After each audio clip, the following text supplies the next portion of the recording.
नमस्कार विद्यार्थियों, आप सभी विद्यार्थियों का कक्षा 10वीं की हिंदी कक्षा में स्वागत है।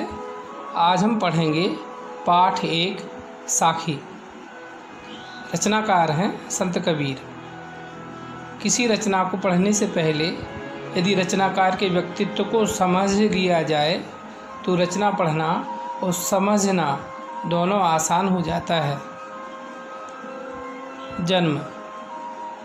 संत कबीर का जन्म सन 1440 ईस्वी को उत्तर प्रदेश के बनारस जिला अंतर्गत काशी में हुआ था। इनके पिता का नाम नीरू तथा माता का नाम नीमा था। कबीर बचपन से ही शांत स्वभाव के थे। 14 वर्ष की आयु में कबीर का विवाह लोई नामक सुशील कन्या से हो गया। कबीर की 2 संतानें थीं। बड़े पुत्र का नाम था कमाल और छोटी पुत्री थी जिसका नाम था कमाली। शांत और संत स्वभाव के चलते कबीर का मन घर गृहस्थी में नहीं लगता था।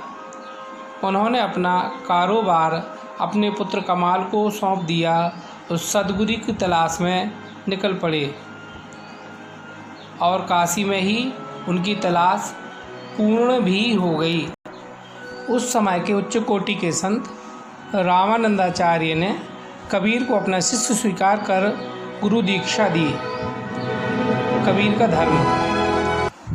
वैसे तो कबीर राम के उपासक थे, परंतु मूर्ति पूजा, वाह्य आडंबर, मंदिर मस्जिद, तीर्थ यात्रा, अंधविश्वास के घोर विरोधी थे। वे निराकार पुरातन सनातन ब्रह्म के उपासक थे। कबीर निर्गुण भक्ति धारा के प्रवर्तक थे। भाषा शैली। कबीर ने साहित्य आदि नहीं पढ़े थे। वे अनपढ़ थे, लेकिन सत्संगति के चलते उनके आध्यात्म का विकास अवश्य हो गया था। साधुओं की संगति से उनकी भाषा सदुक्कड़ी हो चली थी। उन्हें अवधी, ब्रज, हरियाणवी, राजस्थानी व पंजाबी भाषाओं का ज्ञान था। उनकी रचनाओं में 5 भाषाओं की झलक थी, इसलिए उनकी भाषा शैली पंचमेली थी। भावपक्ष। कवि के हृदय में भावों की प्रधानता होती है। कबीर संत हृदय के थे। उनका अध्यात्म प्रबल था। निर्मल मन में सदा सत्य का वास था।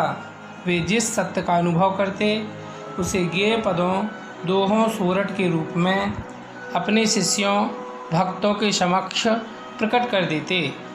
रचनाएं। वैसे तो कबीर को पढ़ना लिखना आता नहीं था, परंतु वे जिस सत्य को अनुभव करते उस साक्ष्य को अपने शिष्यों के समक्ष प्रकट करते और शिष्य उन्हें लिपिबद्ध कर लेते।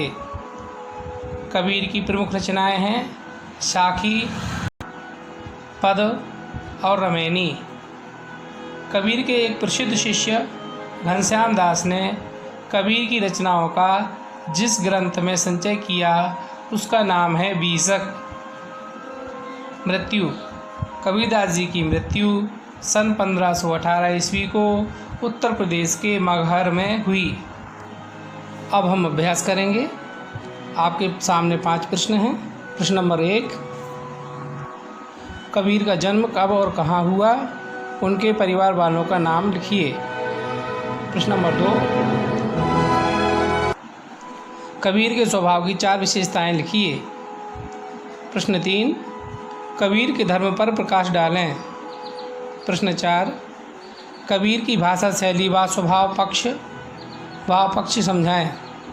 प्रश्न 5, कबीर की रचनाएं लिखें। आपको यह अभ्यास अपनी अभ्यास पुस्तिका में करना है। धन्यवाद।